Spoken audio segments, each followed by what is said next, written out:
PFC spiritual ప్రేక్షకులకు స్వాగతం. ఈ వారం శుభ సమయాలు ఎలా ఉన్నాయో పరిశీలిద్దాం. ముందుగా మనకి ఈ యొక్క మాఘమాసం బహుళ చవితి 16వ తేదీ వచ్చింది. ఈ చవితికి సామాన్యమైనటువంటి పూజలకి తప్ప ప్రత్యేకమైనటువంటి శుభకార్యాలకి ఈరోజు పనికిరాదు. ఇకపోతే 17వ తేదీన మాఘ బహుళ పంచమి. ఈ రోజున పెళ్ళిళ్ళు చేసుకోవచ్చు, గర్భధాన ముహూర్తాలు పెట్టుకోవచ్చు, తర్వాత శుభకార్యాలు అన్నీ చేసుకోవచ్చు, గృహప్రవేశాలు ఇవన్నీ కూడా, ఉపనయనాలు అన్నీ కూడా. ఇక 18వ తేదీ మనకి మాఘ బహుళ షష్ఠి వచ్చిందండి. మరి ఈ వారం సుబ్రహ్మణ్యేశ్వర స్వామి వారి యొక్క ఆరాధన, ఆ తర్వాత ప్రయాణాలు, సామాన్యమైన ప్రయాణాలు ఇవన్నీ కూడా చేయొచ్చు. విశేషించి మనము ఈ షష్ఠి రోజున వివాహాలు చేయం, అలాగే శోభన ముహూర్తాలు అవన్నీ కూడా చేసుకోవచ్చు. కానీ ఈ షష్ఠి రోజున మనము గృహప్రవేశ నిర్మాణాలు, గృహ నిర్మాణ కార్యక్రమాలు ఇవన్నీ కూడా మొదలు పెట్టాం. ఇక 19వ తేదీన మాఘమాసం బహుళ షష్ఠి ఉదయం 7:32తో వెళ్ళిపోయి సప్తమి వస్తుందండి. కాబట్టి ఈ రోజున అన్ని రకాలైనటువంటి శుభకార్యాలు చేయొచ్చు, తీర్థయాత్రలు కూడా చేయొచ్చు, పెళ్ళిళ్ళు చేయొచ్చు, శోభనాలు చేయొచ్చు, ఆ తర్వాత గృహప్రవేశాలు అన్నీ కూడా చేయొచ్చు అన్నమాట. ఇక మనకి 20వ తేదీ మాఘ బహుళ సప్తమి ఉదయం 9:58 వరకు ఉండే, ఆ తర్వాత అష్టమి వస్తుంది. కాబట్టి ఏదైనా కార్యక్రమాలు, మీరు శుభమైనటువంటి కార్యక్రమాలు జరుపుకోవాలనుకుంటే ఉదయం 8 గంటలకి మనం జరుపుకోవచ్చు. ఆ రోజు వర్జ్యం కూడా సాయంత్రం 5:54 నుంచి 7:39 ఉంది. కాబట్టి నిర్భయంగా, నిర్మోహటంగా ఉదయం 8 లోపల కార్యక్రమాలు, శుభకార్యాలన్నీ కూడా చేసుకోవచ్చు 9:58 వచ్చేదాకా. అలాగే 21వ తేదీన మాఘ బహుళ అష్టమి ఉదయం 11:58 వరకు ఉంది. ఈ రోజున ప్రత్యేకించి శుభకార్యక్రమాలన్నీ కూడా చేయకూడదు. అలాగే ప్రయాణాలు ఇలాంటివన్నీ కూడా చేసుకోవచ్చు. నిత్యం ఇంట్లో చేసేటటువంటి పూజలు మాత్రం చేసుకోవచ్చు.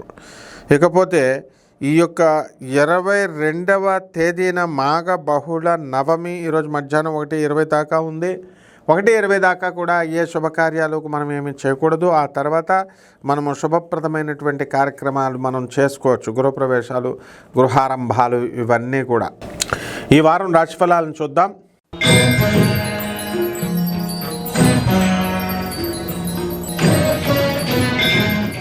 సింహరాశి. ఈ సింహరాశి మీరు పులులు అయిపోతారు, సింహాలు అయిపోతారు. భర్తల మీద ఆధిపత్యం సంపాదిస్తారు. అలాగే అత్తగారుల్ని, ఆడపడుచులపైన వాళ్ళు చేస్తున్నటువంటి అరాచకాలు మీ మీద మీరు తిరగబడతారు. కాబట్టి ఈ వారం సింహరాశి ఆడవాళ్ళ జోలికి వెళ్ళొద్దు. మిమ్మల్ని కేసుల్లో ఇరికించడానికి అవకాశాలు ఉంటాయి. భర్తలు చాలా జాగ్రత్తగా భయపడి ఉండాలి ఈ వారం. భార్యలకి వాళ్ళు అమావాస్య వచ్చిందంటే వీళ్ళు విజృంభిస్తారు. మీ అదృష్టం ఏంటంటే ఈ వారం అమావాస్య రాలేదు. అలాగే పిల్లల పట్ల గారాలు బాగా ఇచ్చేస్తారు. ఈ సింహరాశి వాళ్ళకు ఉద్యోగాల్లో ఏ విధమైనటువంటి ప్రమాదం లేదు. మీ జీతబత్యాలు మీకు వస్తాయి, సెక్యూరిటీ ఉంటుంది మీకు. అలాగే చక్కగా అనుకున్న పనులన్నీ కూడా చకా చేసుకుంటూ వెళ్ళిపోతూ ఉంటారు.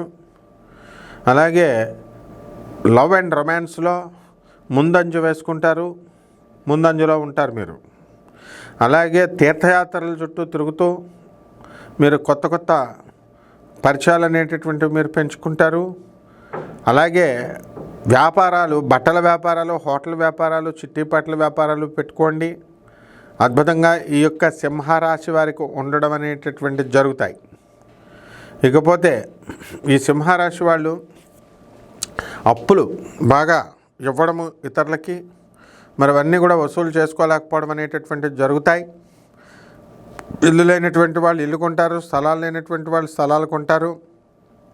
ఏమైనా సరే నేను అప్పులు ఇచ్చాను, మరి ఆ అప్పులన్నీ కూడా వసూలు చేసుకోవాలి అనేటటువంటి పద్ధతి మీకు రావాలి. కానీ ఎందుకులే ఇంక వదిలేసాను, 15 లక్షలే కదా, నేను ఇంకోటి 10 లక్షలే కదా అని ఇలా నెగ్లెక్ట్ చేయకండి.